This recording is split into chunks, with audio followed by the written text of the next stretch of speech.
let's talk about this issue of access. Many organizations have said they've put in their applications, they've been asked to submit additional documents, but to date, it seems very hard to track the people that have been able to get assistance from this fund. Good evening, Cathy. Yeah, I mean, I think, it was a difficult process. I think the first issue, obviously, was we had different directives. We had an initial lockdown period up to the 16th of April. That's where we started with. Then it changed, and we had a position up to the end of April.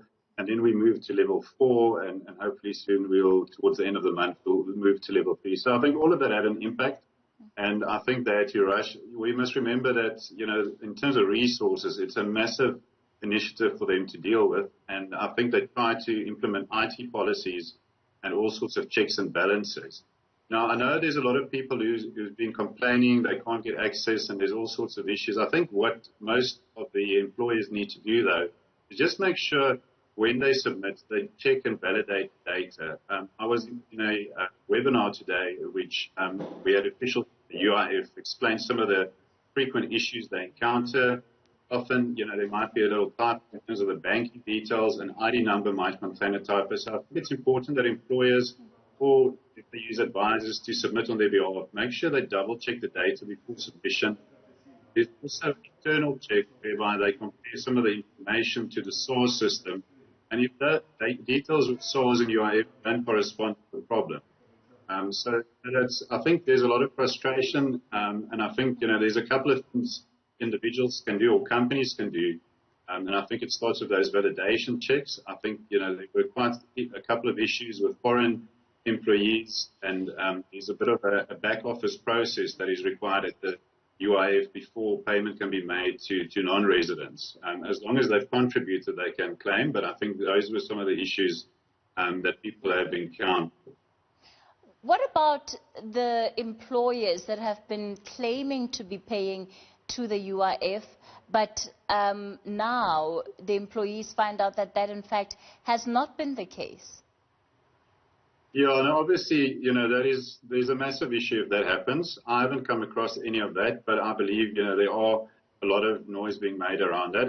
I mean, all the employers, if you claim on behalf of your employees, or even if it's done by a bargaining council, there's an agreement that you sign as the employer with the UIF. So, you're bound by that agreement, and as soon as you receive the money must be paid over to the employees. And even in the regulations or the final directive, it was quite clear from the UIF that even if the bank account of the employer is in overdraft and for some reason the funds aren't available, the banks are forced to release the funds. So, there's no excuse if you receive the funds as an employer, it's unethical, and it's also against the regulations and the memorandum of agreement you sign when you do your submission as an employer. So, if that's the case, that is very unfortunate, because that goes against the whole, I suppose, spirit of the UIF and the intention. Because I think, when I listened to the webinar this morning, the officials at UIF, they are keen to help and assist. So I think, hopefully it's the exception and not the rule, that there may be only a handful of employers not playing along.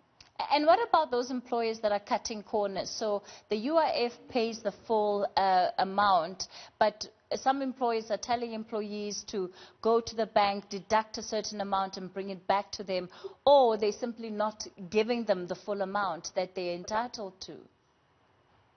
Yeah, I mean, that is again, it goes against the whole spirit. I think people are hurting. I think the economy is under a massive amount of pressure. I think, also, government came to the party. These are different rules to the normal UIF rules, and you don't need to belong or have, you don't have to work for a long period of time. Certain other UIF benefits look at the time that you've worked. I think, again, I think it's unethical, and I think what probably should happen is that, these kind of things, if there are issues and people do have evidence, I think they need to raise it with the relevant authorities, because, I mean, the spirit of this is to help employees, and obviously the employer who can't, pay the wage bill.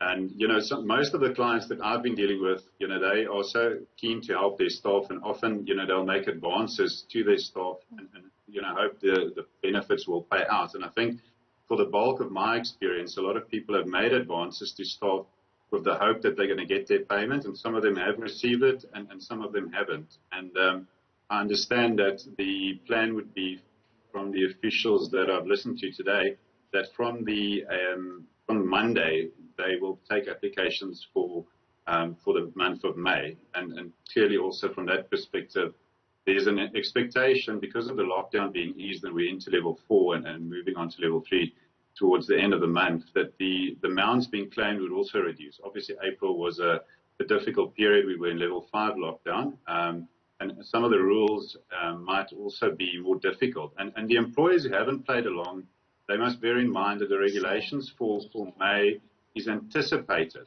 that they will need to prove that they've paid the TERS funds they've received in April to the employees. So if they were, not playing ball and they didn't stick to the rules, they are going to be held accountable, and they're not going to get the benefit in the month of May. So, one would urge employers to stick to the rules and not to cut any corners and look after the employees, because that's really why, this benefit is there, is to look after the well-being of the vulnerable in society. Sure.